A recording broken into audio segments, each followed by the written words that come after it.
Assalamualaikum warahmatullahi wabarakatuh. Halo teman-teman semua, bagaimana kabar kalian hari ini?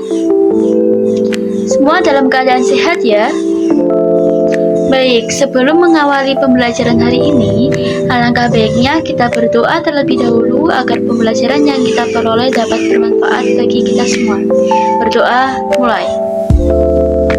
Berdoa selesai. Nah, baik.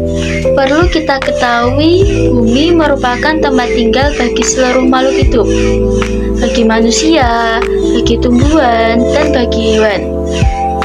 Nah, pasti setiap hari kalian juga bermain, berjalan, belajar, serta beraktivitas di atas permukaan bumi. Nah, lalu apakah kalian pernah membayangkan bagaimana kondisi di dalam bumi? Apakah hanya tersusun dari tanah saja? Atau tersusun dari lapisan lain yang belum pernah kita lihat secara langsung? Nah, oke, itu semua akan kita bahas pada pembelajaran hari ini, yaitu pada materi struktur bumi dan perkembangannya. Oke, yuk kita bahas satu persatu. Untuk pertanyaan diskusi hari ini ada 3. Yang pertama yaitu, apakah bumi yang kalian tinggali hanya tersusun dari tanah saja? Yang kedua, menurut kalian, bagaimana sih kondisi kehidupan di bumi apabila tidak terjadi pergerakan? Dan yang ketiga, apakah kalian pernah mengalami gempa bumi dan gunung meletus? Lalu, kalian bertanya-tanya nggak sih, apakah yang menjadi penyebabnya? Tujuan pembelajaran kita hari ini ada 4, yaitu menjelaskan struktur lapisan-lapisan bumi, menguraikan konsep pergerakan lempeng, memahami penyebab dan dampak gempa bumi, serta menjelaskan karakteristik dan dampak erupsi dari gunung berapi. Materi yang pertama yaitu mengenai struktur bumi. Nah, jadi yang dimaksud struktur bumi itu bahwasanya bumi tersusun atas beberapa lapisan penyusun. Jadi bumi itu tidak hanya tersusun dari tanah, tapi melainkan ada lapisan-lapisan yang menyusunnya. Lalu apa saja sih lapisan yang menyusun bumi? Jadi lapisan yang menyusun bumi itu ada 4. Yang pertama yaitu kerak bumi, yang kedua mantel bumi, yang ketiga inti dalam bumi, dan yang keempat inti luar bumi. Nah, perlu kalian ketahui bahwasanya keempat lapisan penyusun ini tidak memiliki karakteristik yang sama. Lalu apa saja sih karakteristik yang menjadi pembeda dari lapisan-lapisannya? Yuk kita pelajari satu persatu. Pertama yaitu lapisan kerak bumi. Kerak bumi merupakan lapisan paling terluar di dalam bumi. Jadi, semua makhluk hidup seperti manusia, hewan, dan tumbuhan itu tinggal beraktivitas di dalam kerak bumi. Bisa dikatakan kerak bumi ini adalah pusat seluruh aktivitas seluruh makhluk hidup. Yang kedua yaitu mantel bumi. Mantel bumi merupakan lapisan yang terletak di bawah kerak bumi. Perlu diketahui, lapisan mantel bumi merupakan lapisan yang paling tebal di antara ketiga lapisan lainnya. Serta lapisan mantel bumi memiliki suhu yang paling panas. Mengapa bisa dikatakan paling panas? Dikatakan paling panas karena di dalam mantel bumi mengandung banyak sekali magma. Yang ketiga yaitu lapisan inti bumi bagian luar. Jadi inti bumi bagian luar ini berada tepat di bawah mantel bumi. Nah, lapisan ini bersifat cair dan sangat panas. Yang keempat yaitu inti dalam bumi. Inti dalam bumi adalah lapisan bumi yang paling dalam. Nah, paling dalam tentunya suhunya sangat panas. Nah, meskipun suhunya sangat panas, lapisan ini bersifat padat. Kenapa bisa bersifat padat? Karena tekanan di dalamnya kuat. Nah, selanjutnya di sini Ibu sediakan tabel agar mempermudah kalian dalam memahami karakteristik lapisan penyusun bumi. Nah, bisa kalian lihat ya, dan bisa kalian catat juga.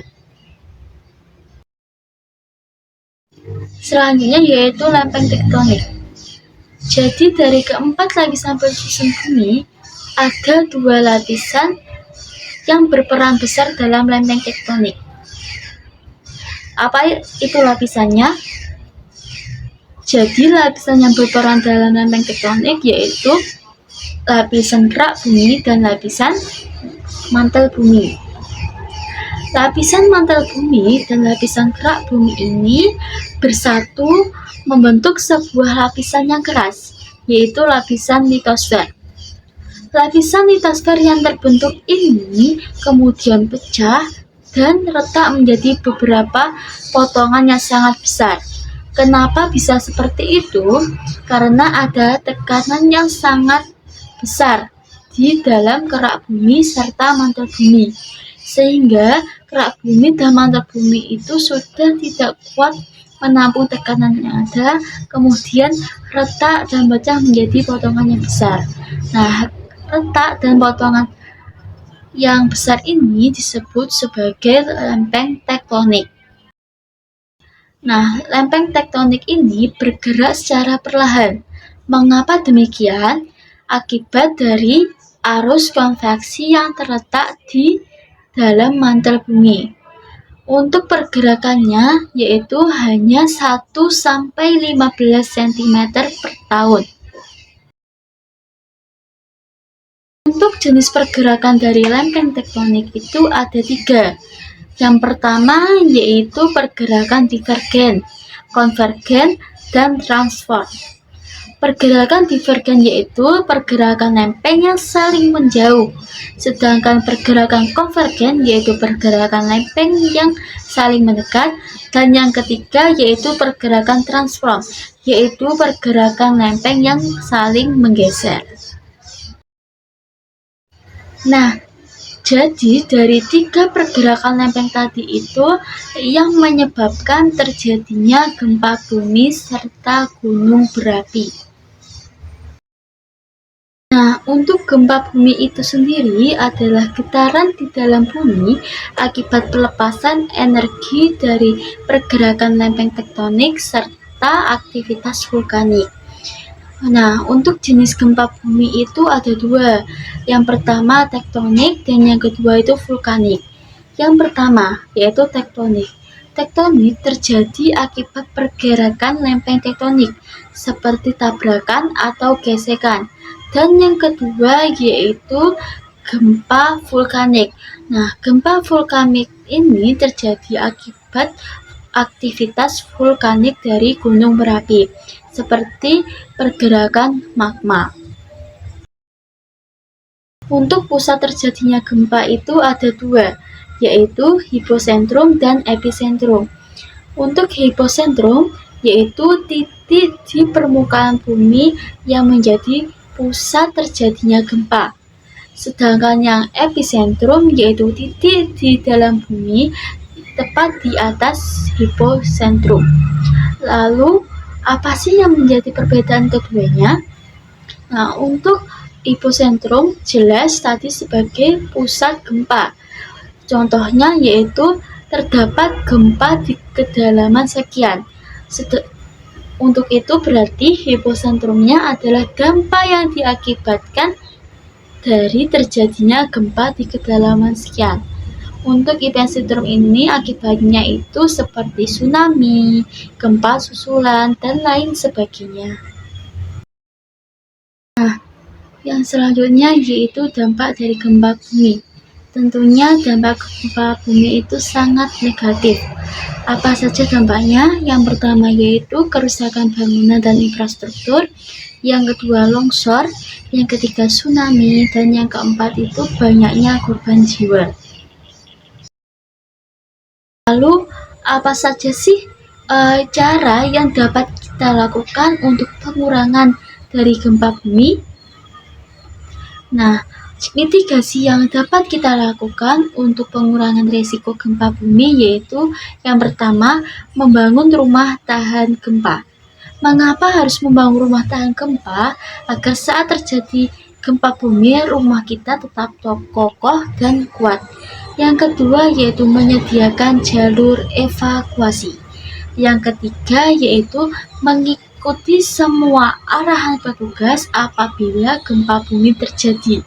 Sehingga meskipun kita berada di luar ruangan, di dalam ruangan, usahakan kita tidak panik, melainkan kita melakukan upaya agar kita dapat mengurangi terjadinya gempa bumi, seperti berlindung di bawah meja, menghindari kaca, menghindari pohon, menghindari tiang listrik, berlari ke arah yang tinggi, dan lain sebagainya.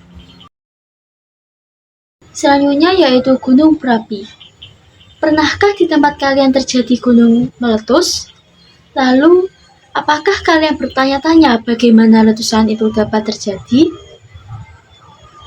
Nah, gunung berapi dapat meletus dikarenakan tekanannya sangat besar dari magma dan gas yang berada di dalam bumi. Tekanan tersebut sangatlah besar, sehingga Jadi gunung berapi meletus karena adanya tekanan yang sangat besar dari magma dan gas yang berada di dalam bumi. Tekanan tersebut meningkat dan melebihi kapasitas dalam bumi, sehingga tekanan tersebut keluar dari dalam bumi dalam bentuk letusan. Nah, jadi gunung yang meletus itu dapat terjadi karena tekanan yang melebihi ambang batas di dalam bumi. Adapun manfaat dan juga bahaya dari adanya gunung berapi. Untuk manfaatnya yaitu tanah subur untuk pertanian, sebagai objek wisata alam, dan dapat juga material bangunan dari hasil letusannya dapat dijadikan sebagai bahan bangunan seperti pasir dan kerikil. Untuk bahayanya sendiri yaitu ada hujan abu vulkanik, korban jiwa yang sangat banyak, kerusakan infrastruktur, dan lain sebagainya. Lalu, apa sih cara yang dapat kita lakukan untuk pengurangan dari erupsi gunung meletus? Yang pertama, kita dapat memantau aktivitas gunung berapi. Yang kedua, menyediakan jalur evakuasi.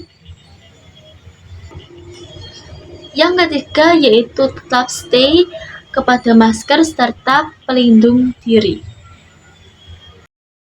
Untuk kesimpulan dari pembelajaran hari ini, dapat kita simpulkan bahwasanya struktur bumi terdiri dari lapisan-lapisan dengan karakteristik yang berbeda.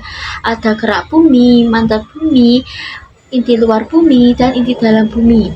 Terus teori lempeng tektonik itu menjelaskan pergerakan kerak bumi.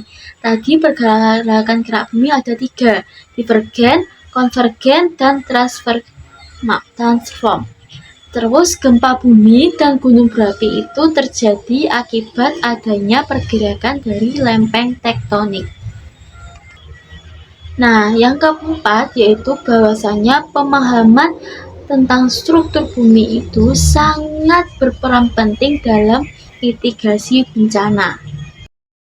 Mengakhiri pembelajaran hari ini, Ibu sudah menyediakan 3 kuis untuk mengasah kalian terkait dengan pembelajaran hari ini. Kerjakan kuisnya ya, dan tuliskan jawaban kalian di kolom komentar. Baik, untuk materi yang selanjutnya kita akan mempelajari unsur senyawa dan campuran. Untuk itu persiapkan dengan baik ya. Nah, sekian yang bisa Ibu sampaikan dalam pembelajaran hari ini. Sampai bertemu pada materi berikutnya. Wassalamualaikum warahmatullahi wabarakatuh.